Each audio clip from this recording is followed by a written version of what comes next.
Dear students, in this series of e-learning of Dravyaguna, I, Dr. Monica, extends a very warm welcome to all of you.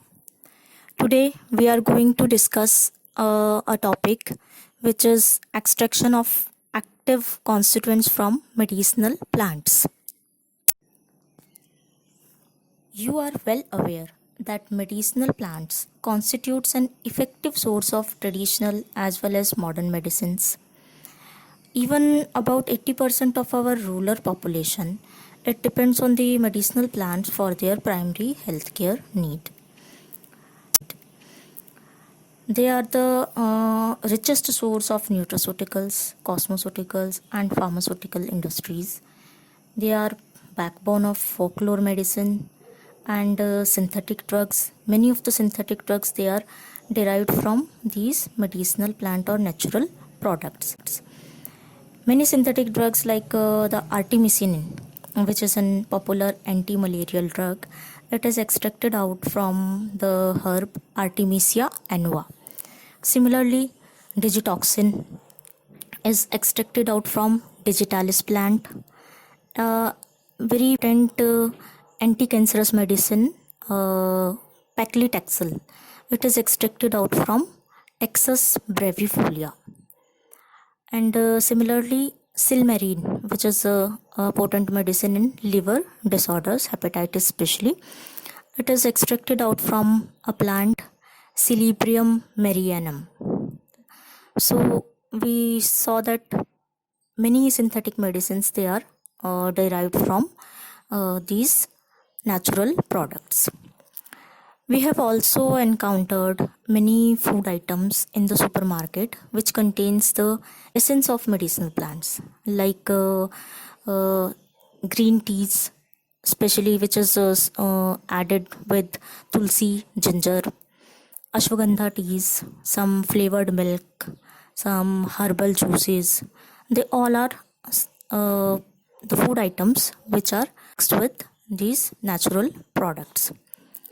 So, in a nutshell, medicinal plant forms the backbone of food industry, medicine industries, and the cosmetic industries.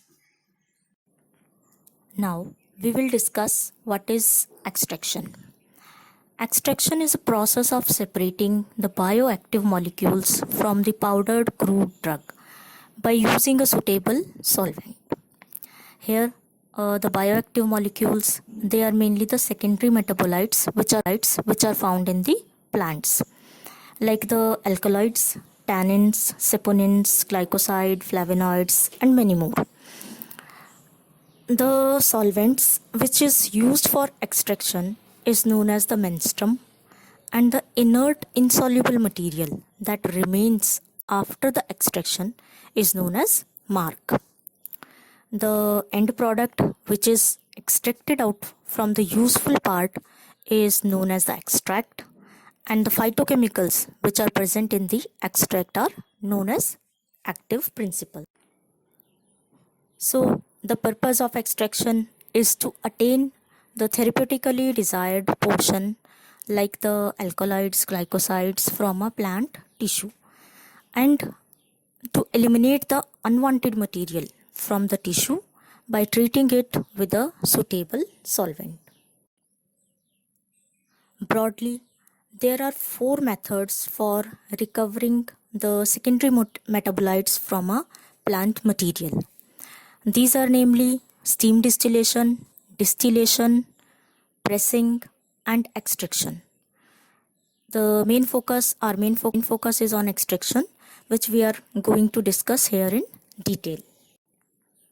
The quality of an extract, it depends on three things.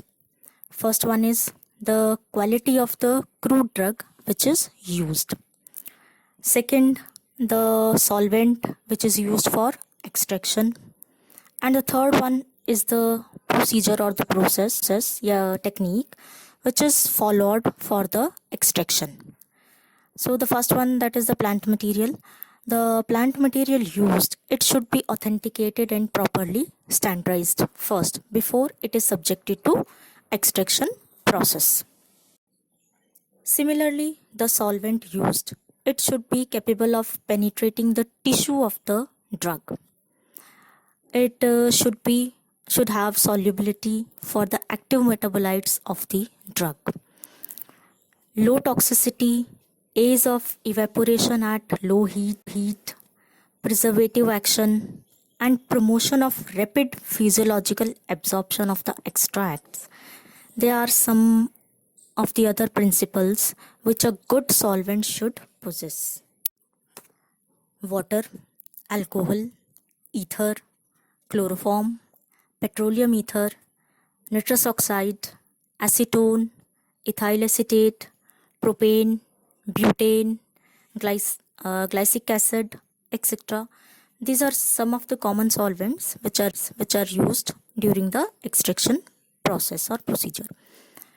Water is the most common solvent which is used for extraction, and water is used for extraction of the protein, coloring matter, gum, glycosides, sugar, enzymes, tannins, etc. Whereas the second most popular solvent which is used in extraction is alcohol.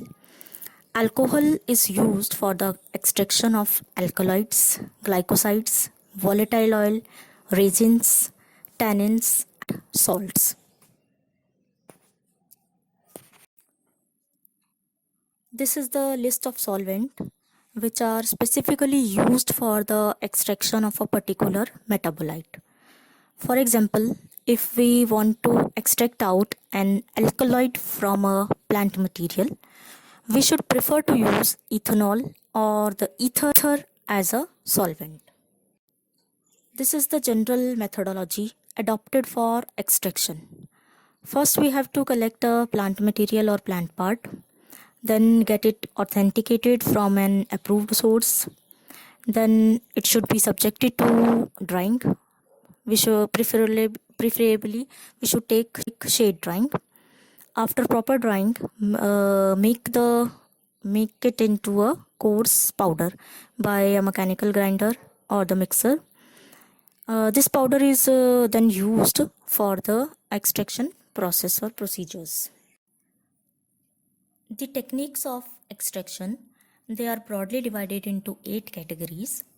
The first one is tissue homogenization, maceration, infusion, percolation, decoction, continuous hot extraction, which is popularly known as Soxhlet extraction, digestion, and aqueous to alcoholic extraction by fermentation. The first process is homogenization. In this process, the fresh plant part, they are grinded into a blender to make a fine particles, and then they are added with certain quantity of solvent. This solvent come the drug. It is shaken vigorously for about 5 to 10 minutes, or we can left it for 24 hours in a standstill position. And after that, the extract is filtered, and then the filtrate is dried under reduced pressure. Again, it is redissolved into the solvent, or simply we can centrifuge it for clarification of the extract. The material thus obtained is the extract which we get from tissue homogenization. The second procedure is maceration. In maceration, coarsely powdered crude drug is kept in a closed container with a suitable solvent. Then this crude drug is allowed to stand at room temperature for about 3 days. In between, the frequent agitation of the matter will be done until the soluble matter they get dissolved. Then the mixture is strained and the mark is pressed.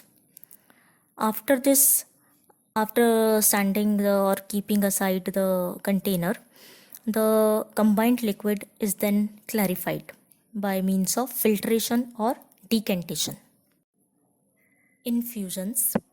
In Ayurvedic text, this infusion is described under the heading of Fant. These are actually dilute solutions of readily soluble constituents containing in the crude drugs. The method of preparation is this fant or infusion is prepared by macerating the crude drug with cold or boiling water for a short period of time. Keeping the solvent in mind, the infusions are of two types, that is cold infusion and hot infusion. The tea which we make in our houses daily, this is an example of hot infusion. Water prepared by adding tulsi leaves and keeping it overnight and then consuming it in the next morning. This is an example of cold infusion. We can easily make hot and cold infusion in our home. Decoction. Decoction is one of the Panchvid Kashai Kalpana mentioned in Ayurvedic scriptures under the heading of Quath. In common language, it is known as Kadha. This decoction or this formulation is suitable for extracting water soluble, heat stable constituents from the crude drug. The procedure is the crude drug is first boiled in a specified volume of water. We can take 4 times or 16 times of water for a defined time period. The crude drug with the water is boiled when the volume is reduced to 1/4 or 1/2 of the original volume. Then it is cooled and strained and filtered, and this filtered liquid is used or drink as decoction. Digestion is a form of maceration in which gentle heat is used during the process of extraction. It is used for those drugs in which moderately elevated temperature is not objectionable, and by this process the solvent efficiency of the menstruum is increased. Percolation. Percolation is a technique of extraction in which continuous flow of solvent through the bed of crude drug material is processed. In this process, the powder drug is first moistened in an appropriate amount of specified menstruum, and then it is allowed to stand for approximately 4 to 6 hours in a well closed container. After that, the mass is packed and the top of the percolator is closed. Additional menstruum is also added to form a shallow layer above the crude drug mass, and the mixture is allowed to macerate in a closed percolator for about 24 hours. The outlet of the percolator is then opened and the liquid which is in it is allowed to drip slowly. Additional menstruum is also added as per requirement until the percolates measures about 3/4 of the required volume of the finished products. The mark is then pressed and the expressed liquid is added to the percolate. Sufficient menstruum is also added to produce the required volume. The mixed liquid is clarified by filtration or by standing, followed by decantation. In a nutshell, in percolation, the crude drug is first imbibed in a suitable solvent, then it is macerated, followed by percolation, the process of percolation, and in the end, the material or the liquid, the percolate, we can say percolate, it is collected in a vessel. This is the picture of a simple percolator instrument. Hot continuous extraction. It is the most commonest extraction technique which is used nowadays. The apparatus used for this type of extraction is known as Soxhlet apparatus, and in this technique, finally finely powdered crude drug is placed in a thimble made up of which is in which filter paper or some cotton piece is placed in the end. The extracting solvent is placed in a round bottom flask and it is heated via a heater, and the vapors condenses in the condenser. The condensed extractant it drips into the thimble containing the crude drug and the extract it by contact.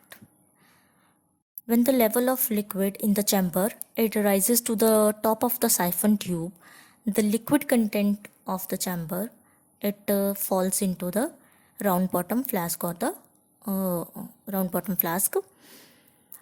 This process is continuous and it is repeated several times and is carried out until a drop of solvent from the siphon tube does not leave the residue.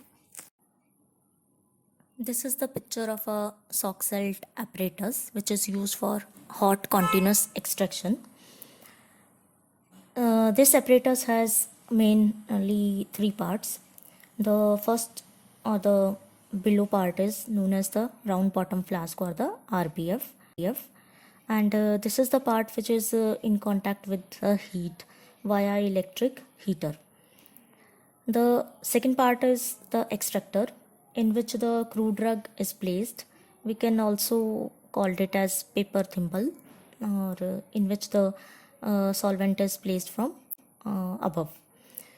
The last part is the condenser, and the condenser is connected with the water supply by means of two pipes, the inlet and the outlet pipe. Successive solvent extraction. In this extraction, the same sample of crude drug is successively treated with the solvent in increasing order of their polarity, which is enlisted here. It means that the sample is first extracted with petroleum ether as a solvent, and after completing the first cycle, then the benzene is taken as a solvent and it is added to the same crude drug, and the extract thus will be again collected after the cycle is complete. The same process is repeated every time for chloroform, ethyl acetate, acetone, methanol, ethanol, and lastly for taking water as a solvent. Water is lastly used because it has the highest polarity. The extractive value is then calculated for each of the solvent which is used by this given formula. Aqueous alcoholic extraction by means of fermentation. In this technique is used in the preparation of asav and arisht mentioned in Ayurvedic scriptures.